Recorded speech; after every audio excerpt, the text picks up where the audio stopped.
have you on the show, Prime Minister. Thank you for joining us.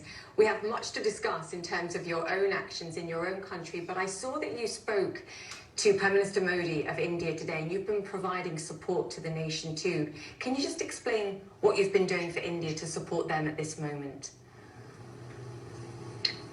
Thank you, Julia, and hello to all your viewers. In fact, before I start answering your question, I would take this opportunity to convey warm greetings from His Majesty the King and Her Majesty the Queen from the land of gross national happiness. I'm really surprised how you found Bhutan, because normally we are not found, normally we are not heard, but I'm very happy that you reached out to us. You're right, Julia. I took this opportunity to call Prime Minister Modi, our good neighbor, to express our solidarity with him, and we could only send our warm wishes and sincere prayers for him. Being a small country, small economy, resource constrained, we are not able to offer that much of economic. But as you all know, our good neighbor India is suffering a lot from the pandemic, and they're running out of almost all the healthcare facilities. So the only thing we could offer is some liquid oxygen that we could tank and ship it to India. So that's what we could do. But more than anything, as I said, Julia, I'm so happy that I could talk to Prime Minister Modi and send our prayers for all our Indian friends. We understand. It's clearly a border nation for yourselves. Can I just ask what measures and protections you're taking in order to protect your own citizens?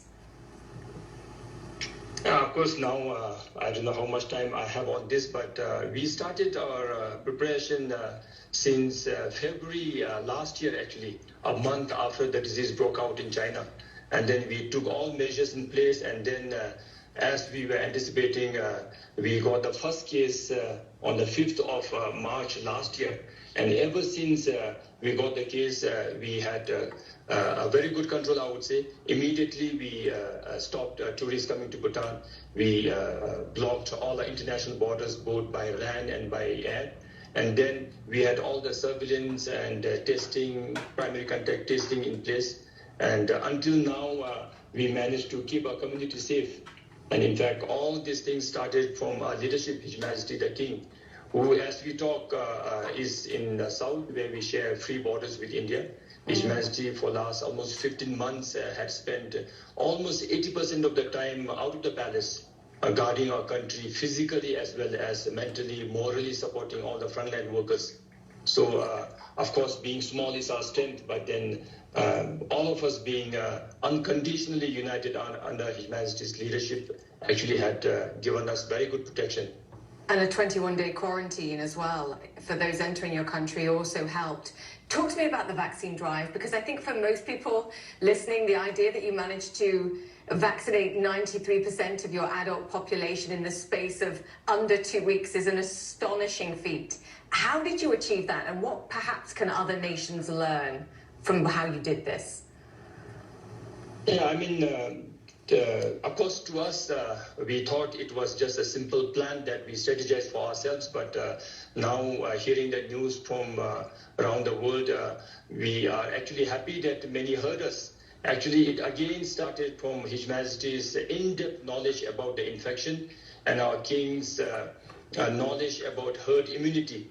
In fact, we all designed in a way the rest of the countries designed to vaccinate our population initially. The caregivers, the frontline workers, the health staffs would have come first, but with the knowledge of herd immunity, His Majesty was very sure that we could vaccinate almost all 700,000 population that we have in the country.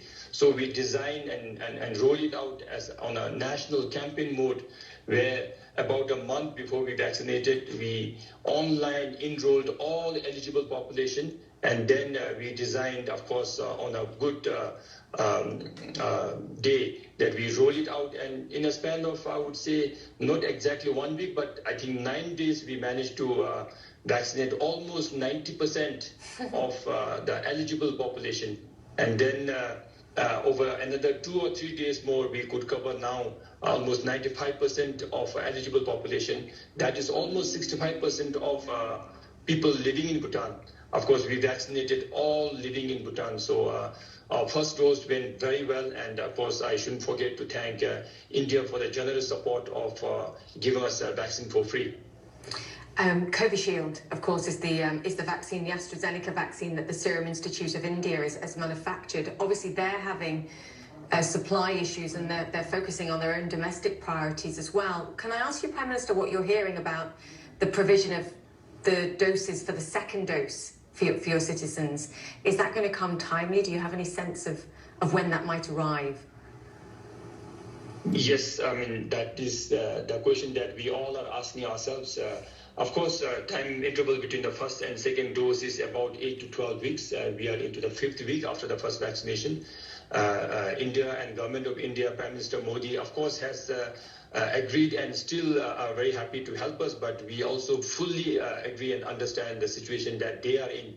So as we bank on to the support from India, we are also reaching out to all the leaders in the world to support us with vaccines, actually, preferably, of course, AstraZeneca, but then any make would do, because being a doctor myself, knowing the immunology, how our body reacts to the vaccination process, I think any vaccination that has proven track record, any vaccination that is approved for emergency use would be good for us. So knowing the situation that Government of India is in, we are reaching out to all our good friendly leaders in the world to help us with at least 500,000 doses so that we could cover 95% of the population with the second doses, so that we will actually have a good herd immunity. And then we also would like to open up our borders and be absolutely sure that people of Bhutan are protected immunologically. Right now, the protection is maximally through non-pharmacological interventions.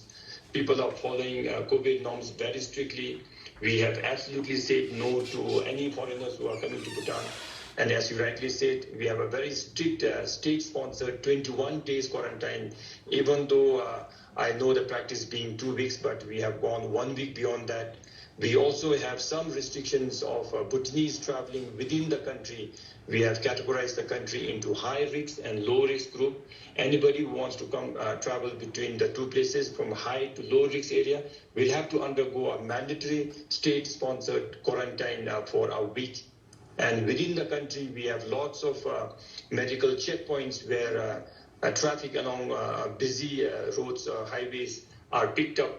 And our target is to on-site COVID test at least 10% of the travelers. All frontline workers, health staff, armed forces, business people, eateries, all are checked once every 2 weeks, so that in the event of a community transmission or a local transmission, we would like to pick it up on the first hour, I would say. We wouldn't even wait for 24 hours. And then our contact tracing has now become very efficient, that all small outbreaks, we almost get 80% of our positive cases from the traced primary contacts, and not very many from the community. So, so far so good, but we know we don't see the enemy. The infection is becoming more and more infectious. The wave is becoming hotter and hotter. We are really, really cornered with the wave that is sweeping this part of the world. So you've certainly handled it, and I know you mentioned you're a doctor, and I know you practice at weekends and have been commended for it. You are one busy man, so I'm going to let you get back to it. And you made a point that you're not often heard. I promise you, Bhutan is heard on First Move. Come back and speak to us soon, please, Prime Minister. It was great to have you on the show. The Prime Minister of Bhutan there. Thank you. Okay, the market.